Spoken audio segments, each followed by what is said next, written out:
Hello, good evening, and welcome to Vlog Media Breeze. Today I'm going to present to you the Real Housewives of Potomac. But before I do that, as you can see in the title here, I have Andy Cohen's new book. I was watching The View this morning and I saw that he has a new book out. It's called Glitter Every Day 365 Quotes from Women I Love. And he had Whoopi Goldberg there as the center of all of the women that he loves quotes from.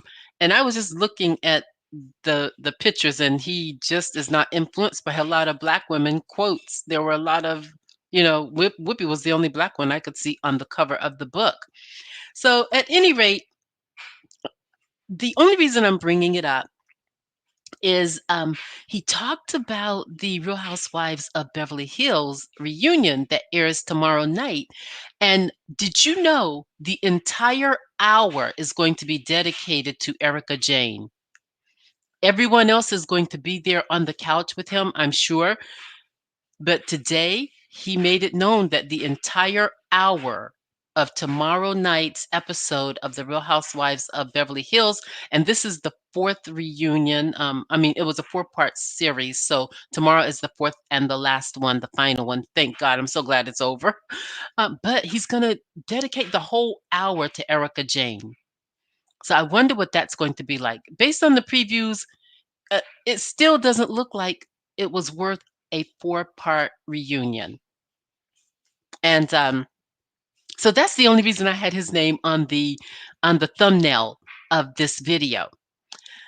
So let's get into it because this is the very last episode of Potomac, and I'm glad that's over too. I'm glad that's over too. And I'm not even very excited about Atlanta. Am I the only one? And I want Atlanta to stay around for decades to come. At the same time, I do not have any excitement about the women who are going to be on the show. And some of the women who are going to be on the show this season, I think really this should be their last season. I love Kenya, but Kenya, you really need to find something else. And if Kenya Moore Hair Care is not getting it, you need to maybe write a memoir, because look at your life from a little girl. You have so much that you can pour into other young girls and young women. You were the first black Miss USA. So um no, I'm sorry, Vanessa Williams. But then, Vanessa Williams had to forfeit her crown, so it's like, but Kenya Moore, okay, has a lot to pour into little black girls around the world. She really does. And I would love to see her start working on a memoir. She kind of, as smart as she is, you guys, she comes across a little flighty in that she doesn't know that she needs to find some other things to do than the Real Housewives of Atlanta. Because even with scripted television, nowadays, those shows are really blessed if they can make it to 10 years. Most of them make it like 5, 6 years and they're done. Whereas it used to be those shows would make it like 10, 12 years. I remember MASH being on forever. Cheers was on forever. The Cosbys were on forever. But nowadays, those shows don't run like that. And reality shows, people are really getting kind of tired of some of the process of those shows. And I'm disappointed in the fact that she hasn't found something other than Kenya Moore Hair Care, because I don't hear anything about it. I don't see it advertised. I don't hear people talking about it. And I digress. So let's get into the Real Housewives of Potomac. Um, this episode was the last one, and it was called, they titled it Alter Ed's State of Mind. I don't know where that title came from. I guess because Karen and Ray are getting married. It opens up with the date, the double date from with Juan and Robyn and Michael and Ashley, and they are seated at the table. And this is the first time we have really seen Juan and Robyn out to eat with Ashley and Michael. Michael seems very excited to see Juan. I know people are making a big deal out of Michael's excitement over Juan. I have been looking, I think it may be an Australian thing. Maybe a man of Australian type of culture because he is Australian and he's from Australia. And I think that that's just the way that they show love for other men. That's what I'm thinking. Because Juan definitely is not that way. I do not believe that Juan is like Michael. But I have to raise a red flag here because there was an episode where it was revealed that Michael does definitely, allegedly go the other way. I digress. As they are talking, um, Ashley, no, Robin starts talking to Michael about him not being around the group. And I'm sitting there thinking, well, we didn't see Juan around the group. She says, I didn't see you haven't been around the group. You haven't come around, you didn't come on the trip. She said that to him. And I'm sitting there thinking, well, Juan also didn't come on the trip, Robin. So what are you talking about? At least Michael had a reason because Ashley just had a baby, a brand new baby. So one of the parents needed to be there with the baby. It's just so duplicitous. Robin and Giselle are so duplicitous. The two that was on this date are the two that really need, no, not Ashley, but Robin. I was thinking of Candiace. Robin and Candiace need to go, and for very different reasons, I tell you. For very different reasons. Um, I would stay true. Okay, I cannot recall why I wrote this note here, but it says I would stay true to you the whole time. I can't remember what I wrote that. I think that was something that Michael said that I captured in one of the episodes. I'm moving on. Michael and Juan can both use a spa. I think it's okay for men to go to the spa. They need I think they could both use a spa. Okay. Um Michael asks, they start talking about Candiace and Chris's relationship because Juan brings it up that he would like to see Chris and Michael make amends with each other. So Michael changes the topic. They start talking about Chris as a husbander. And Michael asks, well, how does she pay him? He's talking about Chris and Candiace. How does she pay him? And Robin interjects and says, it doesn't really matter. She pays him with love. She pays him with love. I'm not really into what Candiace does to pay Chris. I think Candiace's mom should be on the show as opposed to Candiace. So that's just me. And Candiace is really, in my humble opinion, Candiace just lacks the dignity and self-respect of a housewife. She's often very inappropriate. So I just think that it should be her mom on the show. I think her mom is the one who has the money, and her mom is, and they could bring her on the show. And because Candiace has been on the show, she can come around as a friend when she comes to visit her mom, quite the way her mom comes to visit her now. And so Ashley asked the $1 million question. She asked Robin and Juan if they see themselves having a little Juan Dixon, a little baby coming on. And she says, are you going to have the baby before the wedding or the wedding before the baby? How are you going to do this? And did you see Juan looked at Robin? He was looking at Robin for the answer. And Robin says that she hasn't even been planning a wedding or a baby. So that right there tells us, even just the way he looked at her, that tells us that this is just a storyline that they have made up. I mean, she probably paid for that ring that she has on her finger, that $8,000 ring that he went with Giselle to get for her. That is really, it's not even real diamonds. if you are going to be engaged, I would rather have a smaller real diamond than to have a big old false ring. I really would. I would rather have something with real jewels. I digress on that. So the next scene is okay. Where's the next scene? Let me see. Whenever I hold my head up to talk, I kind of get lose my place sometimes. Okay. Oh, wait a minute. I have to say this. At that same meeting, Robin asked. She asked Ashley's husband if he was ever asked if he was the grandfather of Lil Dean. She says, "Do people ever ask you if you're the grandfather?"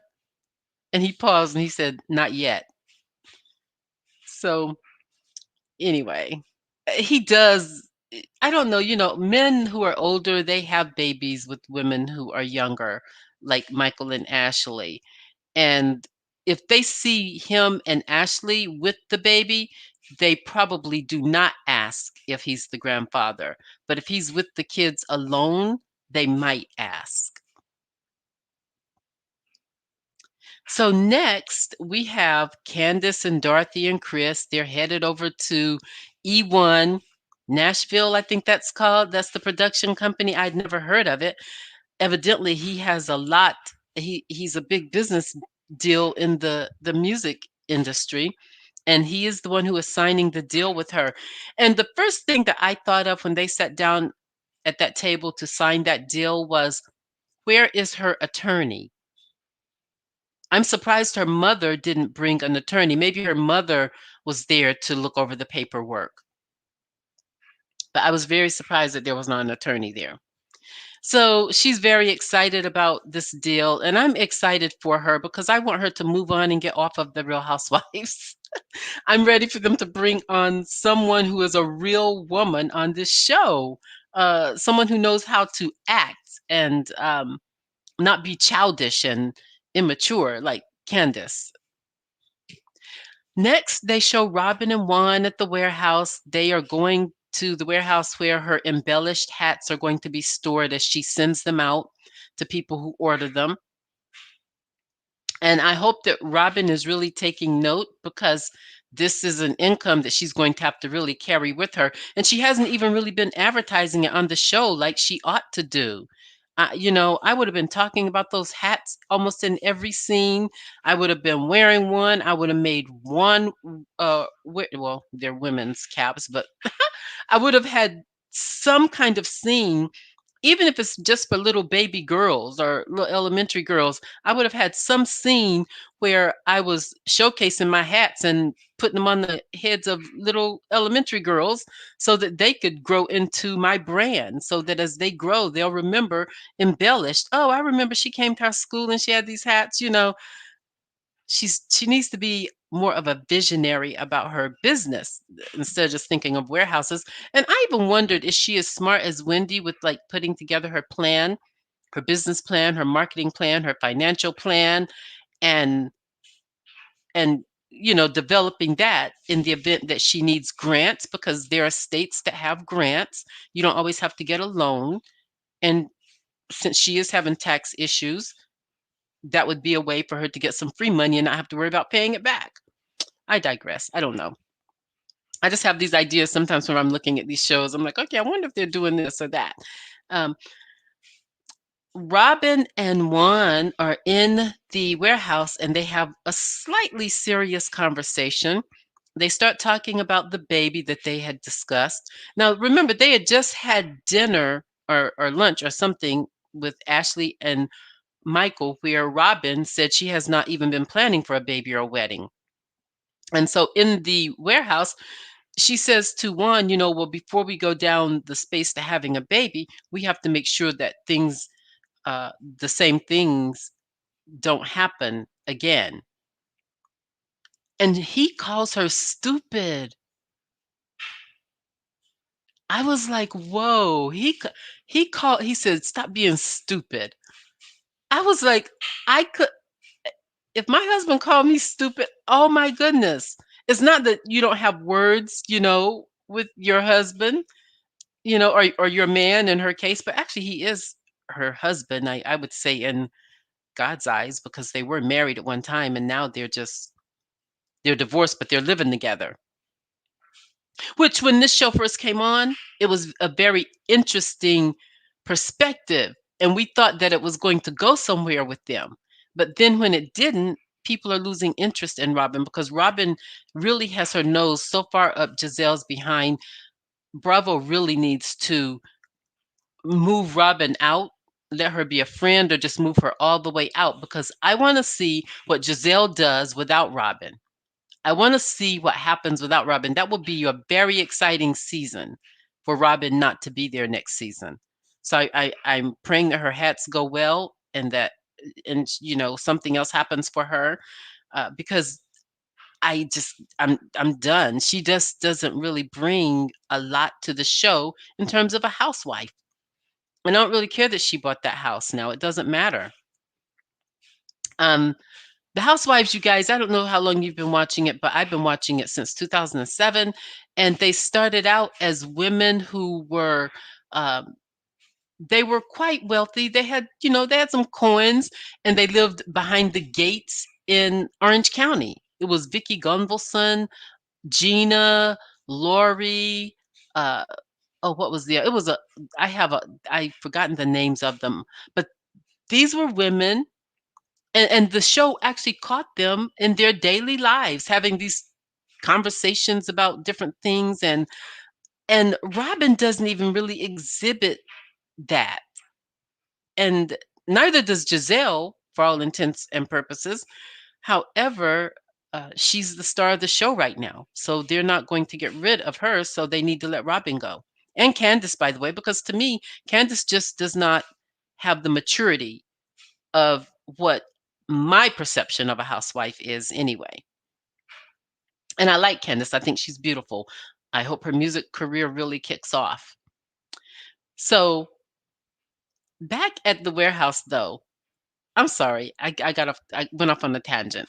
Back at the warehouse, Juan calls Robin stupid. He tells her that she's trying to make him out to be a a bad father. That was his whole reason for walking out. He doesn't mind being on camera with her, I think, but he doesn't want to be on camera if she's always going to bring up how he used to be. If you recall, last season they ended up in therapy and she was talking about how he didn't change diapers. So every time they show them together, between last season and this season, every time they're together, she's talking about what he doesn't do. And this was 13 years ago. That's a long time ago. That is a long time ago. And he doesn't want to be perceived that way because he loves his sons. And quite frankly, that's why he's there. He's there for his sons. Um, so he leaves. And well, before that, remember when they first were going inside of the building, he said her car was dirty.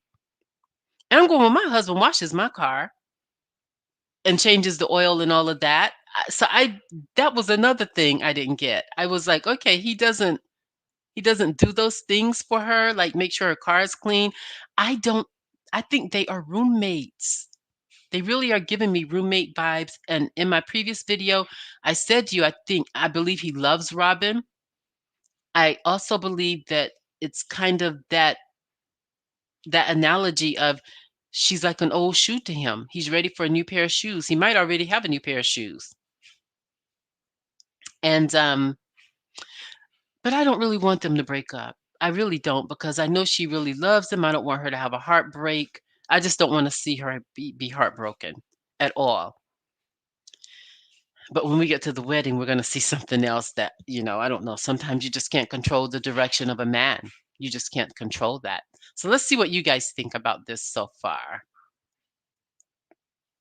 Um, oh, so you say Ashley needs to go. She has no storyline and serves no purpose. Mia and Giselle can stir up the mess. Well, you don't want everything to always be about mess. And I want Ashley to stay. I think she does serve a purpose. I think that she exemplifies momhood, a young mom, a young housewife who's married to a wealthy man. She exemplifies that on the show. And I think that contrary to what a lot of other YouTubers think, having her babies really balanced out the show because it lets other women know watching the show, hey, these housewives are not just about stirring up mess, they're busy building families. So I like that. I like Ashley on the show. Um I the reason I do not like Candiace on the show is Candiace really has no self-respect. She has no dignity and she doesn't take responsibility for the issues that she creates. She doesn't take responsibility. She's still very young in the mind. She has a lot of growing up to do. And I think that the show is just not the place for her. And so I'm not taking a dig at her or anything like that. That's just the reality. She doesn't exemplify the maturity of a real housewife. Her mother does. I want to see her mother and her husband on the show. The show is about motherhood. It's called The Real Housewives. Housewives have babies. So the show is about motherhood. So Ashley balances that out, and the women balance that out. Wives don't just sit around stirring up mess. Wives have babies. We have babies. Okay. And we also have families, and we talk to other women in the neighborhood or in our circle, and sometimes mess gets stirred up, and that's what you had, that's what you want in a real housewife. So um and they did give Wendy's baby focus. We do know Cameron, they show her all of the time. They show her all of the time. So I'm going to um move forward because I'm about to end this segment. um So where did I get to? Okay. So Robin and Juan in the warehouse. So I'm going to move on from that. And next we have the wedding. The wedding is beautiful. The wedding is beautiful. Um, the decorations are just they are everything. They're ravishing. Okay, it's they are like magnificent. I really like the way that Karen had this place decorated for the wedding. It was like ice cold diamonds when you walk in. Um, so when Wendy gets, oh my gosh, I couldn't believe it. Wendy drives up and she cannot even get out of the car. Her dress is so tight. I don't even get why these dresses are so tight. Even Karen's wedding dress was so tight in the back that her, her skin was hanging over it. And I'm thinking, I'm sure that you could have found a designer to make that just right. It doesn't need to fit so tight. Wendy's dress was so tight she could not even get up the whole night. And when she did get up, she had to hold her boobs up because they were falling out. So other than that, Wendy looked beautiful and the dress was beautiful. It's just that, and I don't, do designers do that intentionally? If so, you need to find a different designer. Robin, whenever Wendy walks in, though, Wendy doesn't speak to Robin and Giselle, and Robin says, well, she clearly hasn't let go of whatever it is. But Robin, sweetie pie, just because she does not speak to you does not mean that she can't let go of anything. It just means she doesn't, you know. Yeah, one of my favorite songs is by Cardi B. You know that song, If I See You and I Don't Speak, then that means I don't with you. And that, to me, that's what Wendy was giving me. She doesn't she doesn't mess with you all like that anymore. You all are her co-workers. You're her co-workers. And she will do what she needs to do to go to work, and after that, she's done. And then we find out Giselle is seeing a 34-year-old. What do you guys think about that? And she tells her producer, Nora, it's none of her business who he is. Well, Giselle, we know you are 52 and you're seeing a 34-year-old. That's sad. That's real sad. To me, that's real sad. I digress. Ashley and Candace were actually having a conversation at the table. Whenever they were talking about wedding rings and all of that stuff, Ashley and Candace were sitting there, fellowshipping, and I was like, "This is good. This is good." I like that they were having a conversation at the table. Macy Gray is there. She's going to be the voice of the evening. I love Macy Gray's voice. I like to hear her sing. I couldn't have her sing at my wedding though, because that's not the voice I would want at my wedding. But her and Karen are friends, and she offered it. So I guess Karen probably didn't have to pay anything because um, this was advertisement for Macy, you know. But I love her voice. I love her music. I've purchased her music, so I do. But for my wedding, I don't think I would. That's not the voice I would want. I would want actually, you know, I had actually we had like a saxophone player and my sister sang. But if if I had to do it all over again, I would want a small symphony. Because I went to a wedding where I saw a small symphony, and that was the most beautiful. That was like the most beautiful sound. Mario, Karen's brother, is there, and her sister is there too. And I don't know if anyone else caught this, but every time the camera showed her sister had this look on her face. I don't know if she was upset or if that's just how she looks, because I know some people, they have a certain look and they are not mean or they're not nasty or anything. They're not, their personality does not exemplify the look. But I couldn't help but notice every time the camera was on Karen's sister that she just had this kind of look about her that made me think she was bothered about something. Um, Next, they showed Karen's son. And I want to say, I was on another channel um, last night, actually, and I was listening to them. And one of the people on that channel said that Karen's son doesn't F with her. That's what the vibes that person was getting. And as a mother, and I was looking at that, those are not the vibes I was getting. Her son loves her. He does. I know he doesn't like the cameras because I Karen mentioned that like a couple of years back whenever she was on Watch What's Happening Live. He doesn't like the cameras. Her kids don't really like being in front of the camera. And her daughter likes it more than her son, though, she said.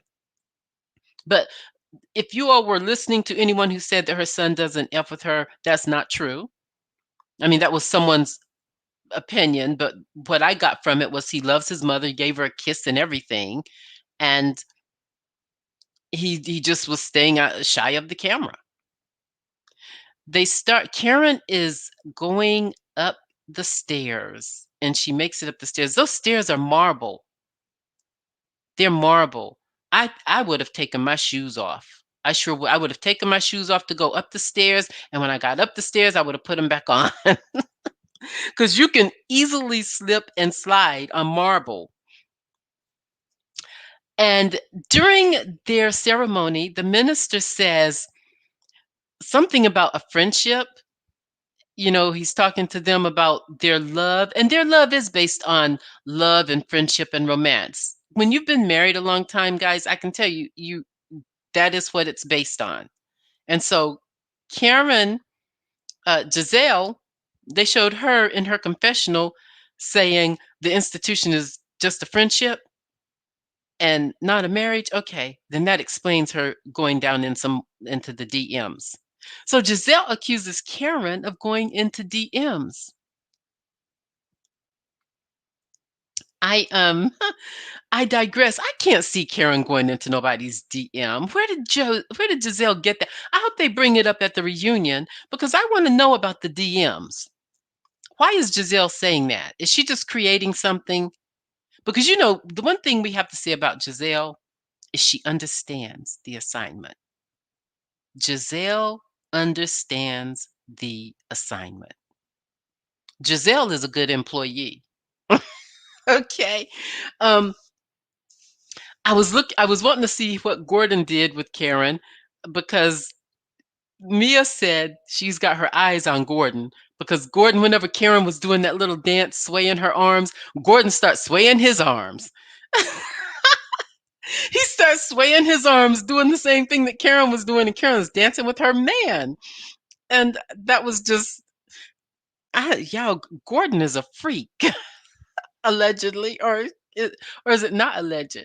At any rate, Gordon is just, he's too much. He needs to simmer down. You don't do married women that way.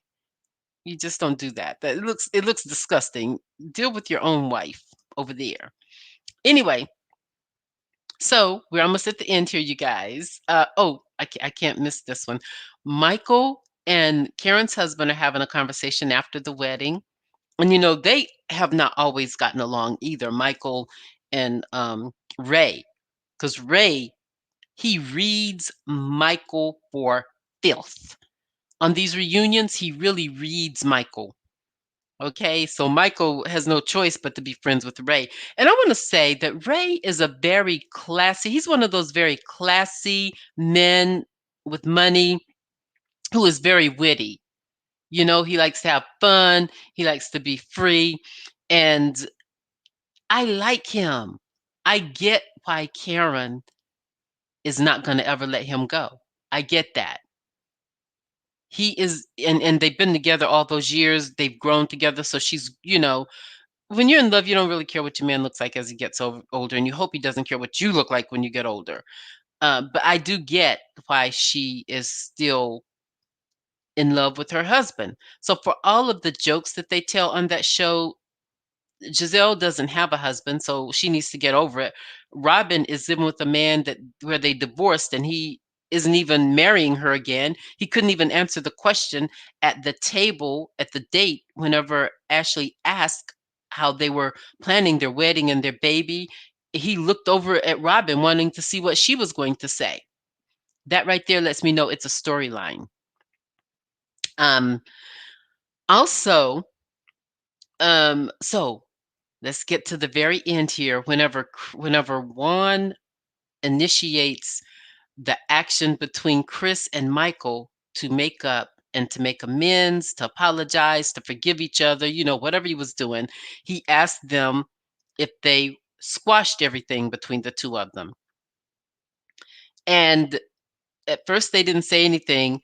And Giselle goes on and she says, well, Michael, we've had our disagreements and we've always been able to make amends. She's trying to encourage him that he can do the same thing with Chris. But Michael says to Giselle, well, look, Giselle, you're a very intelligent person and I can have an issue with you and we can resolve it. So that was some shade at Chris. Chris tries to be the bigger man eventually because Juan has to get up and go all the way around the table and sit beside Michael. I just don't, I'm trying to understand this relationship. I'm trying to make excuses for it because I can make excuses for Michael because I do believe that Australian men have a different way of showing their love for other men, but Michael has a little, tick of something else going on. I know, because no man really just goes over and grabs another man's butt the way he has on this show. Um, but whenever Juan starts making moves, or when Juan doesn't address certain things, like when Michael winks at Juan and Juan does not address that, he just smiles at it. And when the cameras show him and Michael agreeing to be loyal to one another, and then you see Juan at the table and he gets up and walks all the way around to where Michael is. And then whenever they finally apologize, whenever Chris apologizes and everything is finally over, Michael hugs Juan. Michael didn't even hug Chris, he hugs Juan. So that right there, and Juan hugs him back. So that is just kind of, I don't know what to make of that. I don't of Juan's moves actually. Um, but before that, Candiace has a breakdown. She says she says that Michael is the whitest privilege because before they apologized and everything, Michael said that Chris needed to apologize to him, and he didn't need to apologize to Crystal because he hadn't done anything wrong. And Candace gets up and she has the whitest privilege. It's the whitest privilege. Do you see how inappropriate that was? You're at a wedding. Let your husband handle his business with this man, and you just watch. Sometimes you have to do that as the wife. You need to let him handle his business as a man. But she had to put her mouth in it. This is the whitest, and it really wasn't the whitest privilege. That Michael was making definite. He was making sense. And you're married to a white man too, Candace. I mean, why would you offend your husband that way? Do you guys see? She has no dignity, no self control. The girl is out of control. I don't like those scenes on The Real Housewives. I don't mind seeing them. Like, if I see it once out of you, oh, I'm okay. But every episode, you got to be showing your butt. It's time for her to go. She's not mature enough for this. This was a wedding that you were at. I don't care if the cameras were around. Um, then let's see what happens next. After that, we have they start dancing. You know, it's really pretty much over. Michael and Karen's husband are having a conversation, and he says to her husband, no, Ray says to Michael, your children are surprisingly good looking.